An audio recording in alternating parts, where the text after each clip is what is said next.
हम हमेशा से यही सुनते आए हैं कि अगर हमें हायर रिटर्न्स चाहिए तो हमें रिस्क भी ज्यादा लेना पड़ेगा, बट मोहनीश पाबराय अपनी बहुत ही फेमस बुक द धंधो इन्वेस्टर में बताते हैं कि हमें ज्यादा रिटर्न्स कमाने के लिए ज्यादा रिस्क लेने की कोई भी जरूरत नहीं है। आप बहुत ही कम रिस्क लेकर ज्यादा प्रॉफिट अर्न कर सकते हो। इसे धंधो फ्रेमवर्क बोलते हैं और इसी का इस्तेमाल करके गुजराती, मारवाड़ी और सिंधी कम्युनिटी बिजनेस में अपना काफी नाम कमा चुके हैं। तो दोस्तों, आज इस वीडियो में हम इस अमेजिंग बुक से कुछ लेसन्स देखेंगे जिससे हमें धंधो फ्रेमवर्क के बारे में पता चलेगा कि किस तरह ये लोग कम रिस्क लेकर ज्यादा रिवॉर्ड अर्न करते हैं और खूब पैसा कमाते हैं। और यह बुक आपको वैल्यू इन्वेस्टिंग के बारे में बताएगी कि किस तरह के बिजनेस को आपको खरीदना चाहिए और उसमें पैसे लगाने चाहिए जिससे कि आपको आगे अच्छा खासा प्रॉफिट हो। गुजराती कम्युनिटी के लोग हमेशा इस तरह की अपॉर्चुनिटी वाले बिजनेस की तलाश में होते हैं जिससे अगर वह जीते तो उन्हें बहुत ज्यादा फायदा हो, बट अगर वो हारे तो उन्हें कुछ खास नुकसान ना हो। यानी कि heads I win and tails I don't lose much. और यही है धंधो स्टाइल। अगर हम देखें तो यूएस की सिर्फ 1% पॉपुलेशन ही इंडियन है और इन्हीं में से हैं कुछ थोड़े से गुजराती पटेल्स। लेकिन अमेजिंग बात तो यह है कि इतने थोड़े से गुजराती पटेल अमेरिका के 50% मोटर्स बिजनेस के मालिक हैं। 1970 में कुछ गुजराती पटेल थोड़े बहुत पैसों के साथ अमेरिका पहुंचे, बट वो लोग ज्यादा पढ़े लिखे नहीं थे, इसलिए उस समय उनकी टूटी फूटी इंग्लिश के साथ उन्हें कोई व्हाइट कॉलर जॉब मिलना बहुत ही मुश्किल थी।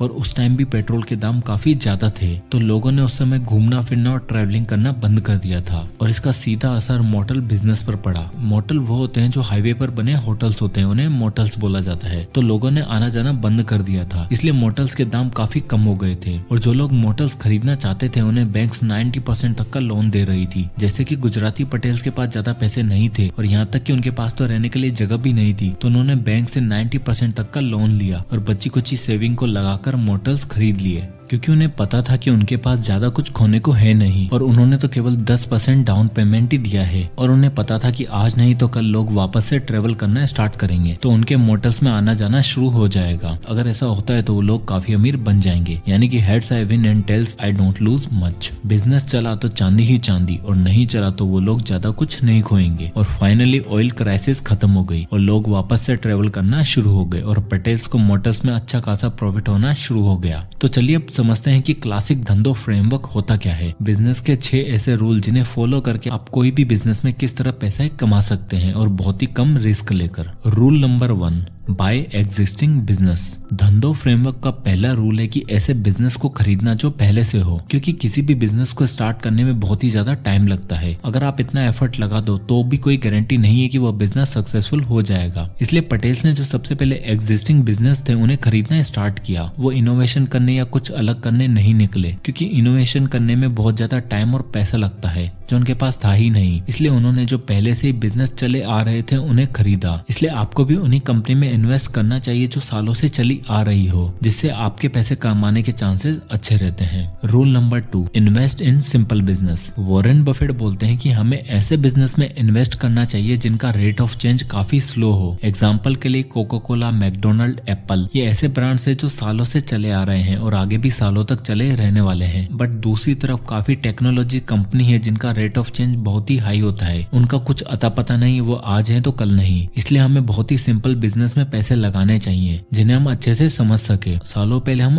ऑर्कुट यूज करते थे, आज फेसबुक और इंस्टाग्राम, और कल का पता नहीं क्या ट्रेंड में आ जाएगा। इसलिए हमें अपने पैसे सोच समझकर उन्हीं कंपनी में इन्वेस्ट करना है जिनमें रातों रात चेंजेस ना हो। Rule number 3, by business with heavy discount. Warren Buffett बोलते हैं कि जब लोग लालची होकर इन्वेस्ट कर रहे हो तब आप थोड़ा डर जाओ, और जब सब लोग डर रहे हो और अपने स्टॉक्स को सेल कर रहे हो तब आप लालची हो जाओ और उन स्टॉक्स को सस्ते में खरीद लो। इस तरह आपको स्टॉक्स तब खरीदने हैं जब मार्केट डाउन हो या फिर लोग डरे हुए हो, क्योंकि उस समय आपको हो सकता है किसी अच्छी कंपनी के स्टॉक सस्ते में खरीदने को मिल जाए। बट ऐसा नहीं है कि हमें कोई भी सस्ता सा स्टॉक खरीद लेना है। हमें उसी कंपनी के स्टॉक्स खरीदने हैं जो कंपनी फंडामेंटली स्ट्रॉन्ग हो, बस किसी कारण से वह सस्ते में हमें मिल रहे हो। क्योंकि जब कोई कंपनी थोड़ी मुश्किल में पड़ जाती है तो उसके शेयर सस्ते में मिल जाते हैं और आगे जाकर हमें प्रॉफिट दे सकते हैं। बेंजामिन ग्राहम ने अपनी famous book the intelligent investor में एक कॉन्सेप्ट बताया था जिसे मिस्टर मार्केट बोलते हैं। वो बोलते थे कि हमें स्टॉक या शेयर को उसकी प्राइस के अकॉर्डिंग नहीं बल्कि उसकी इंट्रिंसिक वैल्यू के अकॉर्डिंग खरीदना चाहिए। मान लो कि किसी बिजनेस में एक शेयर की इंट्रिंसिक वैल्यू है 100 रुपए, बट आपको उस समय मार्केट में वो 110 रुपए में मिल रहा है, तो उस शेयर को आपको नहीं खरीदना है, चाहे कुछ टाइम पहले उसकी प्राइस 130 रुपए ही क्यों ना हुई हो। तो आपको तब तक वेट करना है जब तक उसकी प्राइस लगभग 60-70 रुपए न आ जाए, तब आप उसे उसकी इंट्रिंसिक वैल्यू से कम में खरीदेंगे और जब उसकी प्राइस बढ़ेगी तो आपको अच्छा खासा प्रॉफिट होगा।